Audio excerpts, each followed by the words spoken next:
Good morning, আমি রিমা।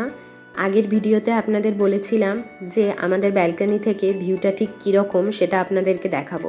তাই সকাল সকাল চলে এসেছি ব্যালকনিতে। যেহেতু অনেকটা ক্লাউডি হয়ে আছে, সেই জন্য সামনেটা খুব ভালোভাবে দেখা না গেলেও এই সাইড থেকে কিন্তু সামান্য কাঞ্চনজঙ্ঘা দেখা যাচ্ছে।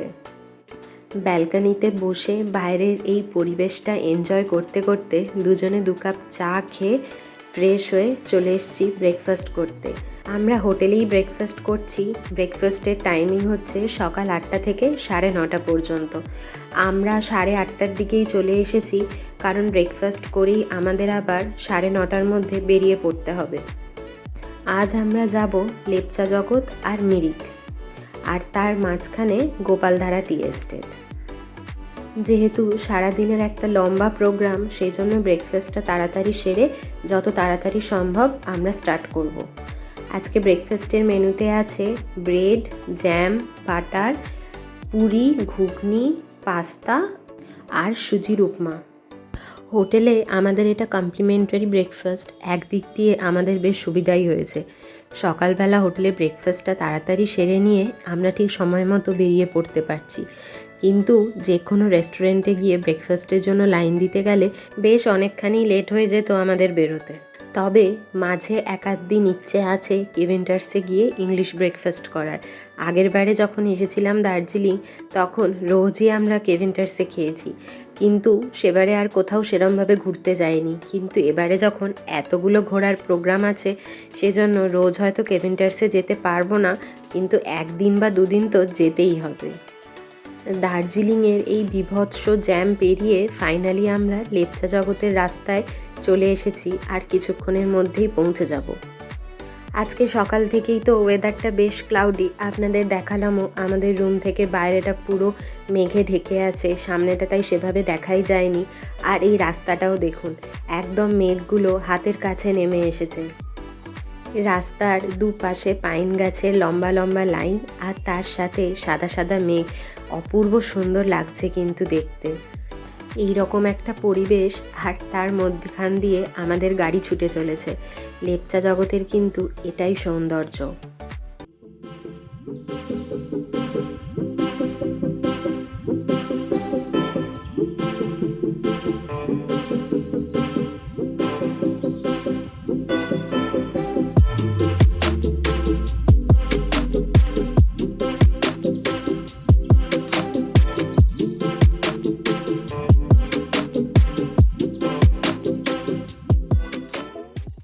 আমরা পৌঁছে গিয়েছি লেপচা জগতে। গাড়িটা একটু দূরেই পার্ক করতে হয়েছে। কিছুটা হেঁটে এসে আমাদের এখানে টিকিট কাটতে হলো। টিকিটের মূল্য ছিল পার হেড 20 টাকা। এটা বিশাল বড় একটা পাইন গাছের জঙ্গল, আর ওই পাইন গাছগুলোর ওপর দিয়ে হালকা হালকা সূর্যের আলো ঢুকছে কি ঢুকছে না, কিন্তু চারিদিকে একদম অন্ধকার হয়ে আছে। যতই ওপর দিকে উঠছি ততই এর সিনিক বিউটি বেড়েই চলেছে। যেহেতু এখানে খুবই কম সূর্যের আলো ঢোকে, আর আজকে যেহেতু আবার ক্লাউডি, সূর্যের আলো সেভাবে আসছেই না, ভেতরটা কিন্তু অসম্ভব ঠান্ডা লাগছে, রীতিমতো কাঁপুনি দিচ্ছে। এখানে হালকা হালকা সূর্যের আলো ঢুকে কী যে অপূর্ব লাগছে তা আপনাদের বলে বোঝাতে পারবো না। এখান থেকে দার্জিলিং শহর আর কাঞ্চনজঙ্ঘার ভিউটাও নাকি অপূর্ব দেখা যায়, কিন্তু সেইটা আর আমাদের কপালে নেই। কারণ আজকে দার্জিলিং শহর থেকেও কাঞ্চনজঙ্ঘা খুব ভালো একটা দেখা যায়নি, কারণ প্রচণ্ড মেঘে ঢেকে আছে। আর যারা আজকে টাইগার হিলে গিয়েছিলেন সকালবেলা সানরাইজ দেখার জন্য, তাদের ভাগ্যেও কাঞ্চনজঙ্ঘার দেখা মেলেনি। দেখা যাক আমরা আগামীকালকে যাব, যদি আমাদের কপালে কাঞ্চনজঙ্ঘার দেখা মেলে। পাইন গাছের জঙ্গল থেকে নেমে আসার পরই চারিদিকে মোমোর গন্ধে আমাদের যেন আরও বেশি করে খিদে পেয়ে গেল। ব্রেকফাস্ট করে আসার পরেও 1 প্লেট মোমো দুজনে নিয়ে নিয়েছি। আমি আর হাজব্যান্ড দুজনেই মোমো খেতে ভীষণ ভালোবাসি, তাই যবের থেকে পাহাড়ে এসছি একদিনও মোমো না খেয়ে থাকিনি। তাই এই এত ভালো গন্ধে আর নিজেদেরকে কন্ট্রোল করতে পারিনি, 1 প্লেট চিকেন মোমো নিয়ে নিলাম। খেতেও কিন্তু দুর্দান্ত হয়েছে।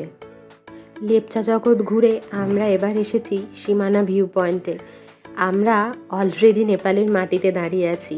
এখানে আর একদম সামনে পাহাড়ে যে ছোট্ট ছোট্ট ঘরবাড়িগুলো দেখা যাচ্ছে ওটাই হচ্ছে নেপাল। যদি আজকে ওয়েদার ক্লিয়ার থাকতো তাহলে খুব ভালো করে চারিদিকটা দেখা যেত। যেহেতু একদমই ক্লাউডি, তাই আমরা বুঝতেই পারছি না সামনের দিকটা ঠিক কীরকম। ড্রাইভার দাদা আমাদের যতটুকু বললেন তাতে আমরা এটাই বুঝতে পারলাম যে রাস্তার এই দিকে আমরা যেখানে দাঁড়িয়ে আছি সেই দিকটা হচ্ছে নেপাল, আর রাস্তার পর থেকে ওই দিকটা হচ্ছে নর্থ বেঙ্গল। আর যে দিকটা পুরো মেঘ করে আছে ওই পাহাড়ের কোলে, ওখানে নাকি অপূর্ব সুন্দর একটা নেপালের ভিউ আছে, কিন্তু সেটা আর আমাদের ভাগ্যে আজকে নেই। কিছুক্ষণ অপেক্ষা করার পরে দেখলাম হালকা একটু মেঘটা সরতে, এইটুকুই আমরা দেখতে পেলাম। আর বেশিক্ষণ এখানে দাঁড়িয়ে থাকতে পারলাম না, এত হাওয়া দিচ্ছিল। এরপরে আমরা চলে এসেছি গোপালধারা টি এস্টেট। এই গোপালধারা টি এস্টেটটা কিন্তু অনেকখানি জায়গা জুড়ে অবস্থিত, কিন্তু এই পুরোটা সাধারণ মানুষের জন্য ওপেন নয়। সামনের কিছুটা অংশই সাধারণ মানুষ আসতে পারেন। এই টি এস্টেটের ভেতরে বেশ কয়েকটা চায়ের দোকানও আছে। এখানে মানুষজন চা যেমন কিনছেন ঠিক তেমনই এখানে দাঁড়িয়ে চাও খাচ্ছেন। এই টি এস্টেটে ঢোকার ঠিক অপোজিটে বেশ কয়েকটা হোমস্টে আছে। এখান থেকে কাঞ্চনজঙ্ঘাও কিন্তু বেশ অপূর্ব সুন্দর দেখা যায়। কিন্তু আজকে আমাদের লাকটা ভীষণই খারাপ, কারণ সকাল থেকে এতটাই ক্লাউডি যে আমরা কোনো জায়গা থেকেই আজকে কাঞ্চনজঙ্ঘার দেখা পাইনি। এখানে কিছুক্ষণ দাঁড়িয়ে তারপরে এবার আমরা যাচ্ছি মিরিকের উদ্দেশ্যে।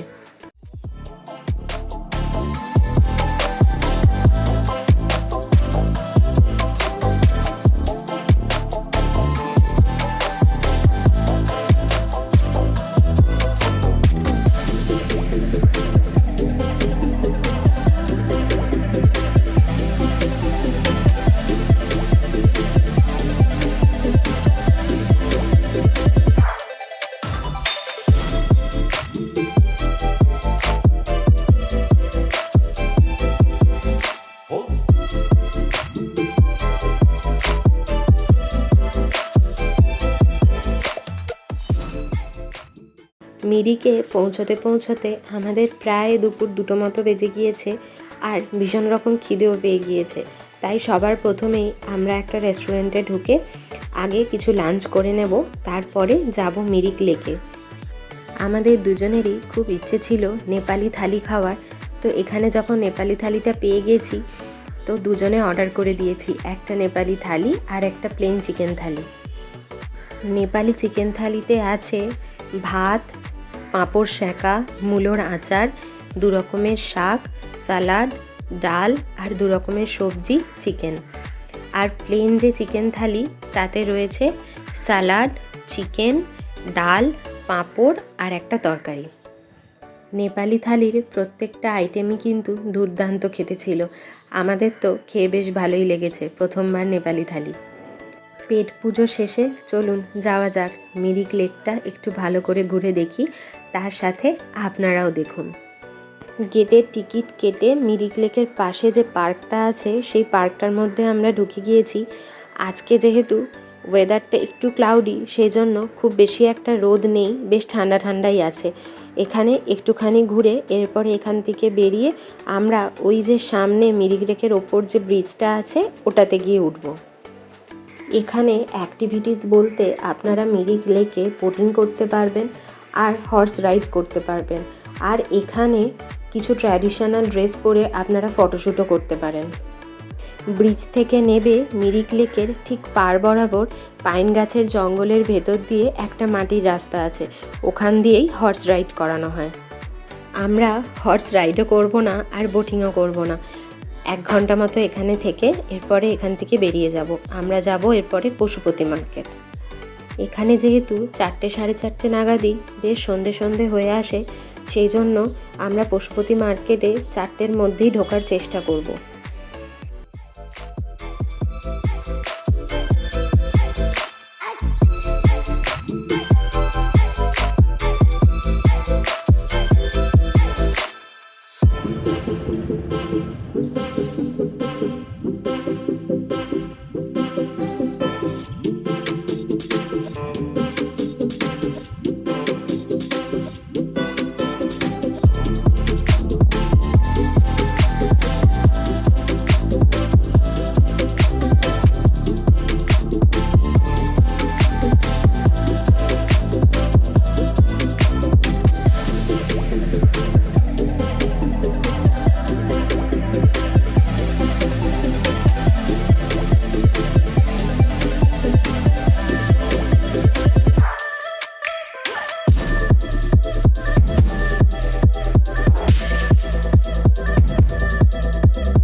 মিরিক ঘুরে দার্জিলিং ফেরার পথে আমরা চলে এসেছি পশুপতি মার্কেটে।